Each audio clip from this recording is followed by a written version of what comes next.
Hi everyone, welcome back. Hope you all are staying safe.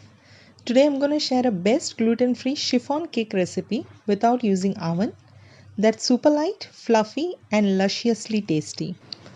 Do watch this video until end as I have shared a very useful tips and tricks that will give you a super soft, light, perfectly layered and a flawless cake for any special occasions. So from making a perfect cake batter to making a best buttercream frosting along with piping and decoration ideas. Follow these simple steps and bake the best gluten-free chiffon cake at home in an easy way. Hope you like this video. Keep watching. For making gluten-free cake, we require the following ingredients. That's 5 eggs, it's medium size. 100 grams of rice flour, that's chawal ka atta. 40 grams of corn flour, that's makai ka atta. 200 grams of fine sugar, that's chini. 1 teaspoon of baking powder, half a teaspoon of salt and 1 teaspoon of vanilla essence. Then we require 100 ml of milk, it's in room temperature, and then 60 ml of oil. Firstly, we need to separate the egg yolks with the whites. Let me show you how, especially for the beginners. Take a egg, break it and hold it upright. And then slowly separate the egg yolks as shown and the whites will be separated. A quick tip, try to keep the eggs in fridge for some time and you can separate it easily. Now both the yolks and the whites are separated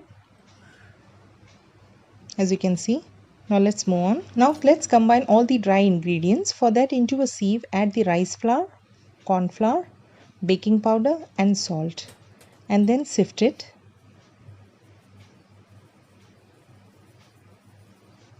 To this we're going to add the wet ingredients now.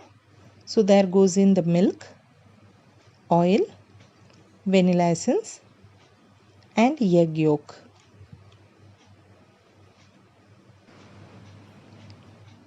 Now combine and whisk all the ingredients and mix it well. Scrape down the sides to ensure all ingredients are well incorporated and no traces of flour is visible. Once they are mixed well, now add half of the sugar and whisk it well. The remaining sugar we shall use in the egg whites. It's well combined and the flour mixture is ready. Now take the egg whites and then beat it until it's foamy. I'm using an electric beater here. Once it turns foamy, gradually add the remaining sugar and then whip it until stiff peaks forms. Slowly you will see it turns creamy, light and fluffy. It took around 4 to 5 minutes and the egg whites have turned very light and fluffy. If you don't have an electric beater, you may simply whisk it with hand. The only thing is it will take little more time. You can see the stiff peak here. This is how the consistency should be. Super light and fluffy. Now let's move on. Now add the egg white to the prepared flour mixture, little at a time, and then gently combine it with a light hand. Just fold it, do not mix it vigorously. I had combined it in 3 batches. If you take the right measurement and follow each step, you will definitely get a flawless, smooth and a soft cake. This is the last portion that's going in. Now combine it very well. And then you can see a smooth cake mixture is ready. This is how the consistency should be. Very smooth and perfect. Now let's proceed with baking the cake. As I said, we're going to bake the cake without using oven. So for that, we're going to preheat a pan. So into a pan, add 2 cups of salt and spread it. Then place a wire stand and then keep it on a stove on a very low flame and allow it to heat up for 10 minutes. Meanwhile, let's grease and line up the baking tray. So here I have taken a 7-inch, that's 18 centimeter baking tin. To this add a teaspoon of ghee or a clarified butter and grease it all over. Now to this we're gonna place a baking paper. A quick beginner's tip. How to cut a baking paper? Just place the tin on the baking paper and then draw a circle on the outer edge of the tin and then cut it. So here I have cut a round and a long strips to line up the bottom and the sides of the tins. Now place the circular paper inside and press it well. Then place the sides one on both the sides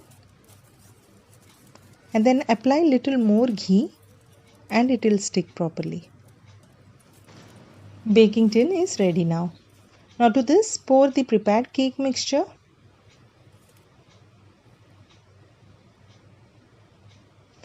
And then just before placing the baking tray, tap it few times. Always remember, pour only 50 to 60% batter to the tin as it will raise up while baking and will overflow if you fill it more. Now let's bake the cake. As the pan is heated well now, so place the tin gently and then cover and bake the cake for 50 to 55 minutes until skewer comes out clean. Keep flame on very low. Do check every 20 minutes. It's been 55 minutes and the cake is baked well. Let's check. The skewer is clean. It's perfectly baked. So now we can remove it. Look at the texture. It looks very soft and fluffy. Allow the cake to cool down for at least 10 minutes. It's been 10 minutes already and the cake is cooled down completely. Now take a plate and then tilt the cake and we'll remove the baking paper and look at the texture. The cake is really very soft and it's perfectly baked. Now we're going to cut the cake from the center as we're going to make a 2-layer cake. And we'll see how the inner texture looks. Look at it. It's super soft and fluffy. Now let's check the inner texture. It looks super smooth, soft, spongy and absolutely perfect. Now take a cake board and then flip and then move on in frosting the cake. So we're going to frost the 2-layered cake and we'll also decorate it. So for frosting, I'm going to use a buttercream here. So let's see how to prepare buttercream frosting. So we require around 500 grams of butter, that's unsalted one, milk, that's 100 grams, and 100 grams of sugar. Take the butter and milk at room temperature. And now place the butter into a bowl and cut into cubes. Now start beating until it turns soft. Initially you will see the butter will have a crumble texture, but as you continue to beat it, it will turn light and fluffy. Slowly add milk and sugar. Mix and beat well until smooth. A quick tip, while you add sugar, just combine it with cream and then beat it. In this way, the sugar won't spill all over. Now continue beating until it turns soft. You may increase the speed from medium to high until it turns light and fluffy. You may add additional milk if required to get the right consistency. It's been 4 to 5 minutes and the buttercream is absolutely ready. Now to check if you have a perfect frosting is just take the buttercream and turn it and it shouldn't fall off. This is the indication that you have a best cream. As the cream is ready, let's frost the cake. For that, I'm using a piping bag and some nozzles. You may use any nozzles to make designs. Now for the beginners, a quick tip on how to fill the piping bag. Just place the bag in a drinking glass, adjust it, and then fill in the buttercream.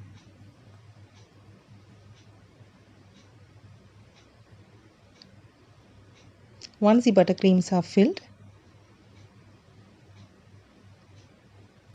just close as shown, and then gently squeeze. The cream will start to flow. Now lay one cake layer and then spread the cream. I like to use piping bag as it's easy, comfortable and evenly gets layered. Now place the second layer of cake and gently press. Then similarly, we're going to frost the outer layer. Here I am layering with piping bag. And then going to use a spatula to spread the cream until you have a thin layer of frosting. Take out the excess creams that is coming off. And soon you will see a thin layer of frosting on the outer area. Now similarly apply on the sides of the cake. And then using a scraper, turn the cake and take out the excess cream until you see a smooth, even coating. Now cream is well coated. Now let's move on in decorating. For that, into the remaining buttercream, I am adding around 2 to 3 drops of pink color. You may add any food color of your desired shade and then whip it well. Once the color is nicely combined to the cream, now we can fill it in the piping bag. So here I am filling it by holding the bag as shown and then going to use a flower nozzle and fix it to the piping bag and then going to decorate the cake. Now let me show you how to make a simple flower. Just hold and gently squeeze the cream and slowly make a circular design and tip the end and you get a beautiful flower. Now let me show again. Gently squeeze with little pressure in a circular form and you get a very nice and a simple flower. I'm going to make flowers all around the cake. You may use any nozzles and make designs of your choice. Now one last flower in the center. I love to decorate as it adds beauty to cake. Now I like to add chopped dry fruits onto the sides of the cake. Gently press to the sides of the cake. Here I have used almonds, cashews and pistachios which I have finely chopped. You may use any dry fruits or nuts as per your choice. Now clean off the excess ones and then I like to use another nozzle to make a simple tip design at the bottom of the cake. You can buy ready-made cakes, but nothing can beat the one made at home, as it not only has a personal touch, but is also healthy and it is made with lot of love. So it's a must-try recipe, as your loved ones will be highly impressed. We need to keep this cake in a fridge for a couple of hours until cream is set. Now to add to its beauty, I'm going to add few cherries. So I'm placing cherries onto each flower and that's it. A perfectly simple yet impressive cake is ready. Keep it in the fridge for setting and then remove it, bring it to room temperature and then let's serve. You can see a beautiful gluten-free cake is ready. Now let's cut and see the texture from inside. It's super soft, light, perfectly layered and flawless. Making super soft chiffon cake is very easy now. So make this delicious cake for your loved ones and they will truly be impressed after having it. Each and every bite simply melts in mouth. Hope you like this gluten-free chiffon cake recipe. If so, please subscribe to my channel if you haven't done so and also like and share it. Soon we'll be coming up with another interesting recipe. Until then, take care of yourself and stay healthy and safe. Thanks for watching. Happy cooking. Bye-bye.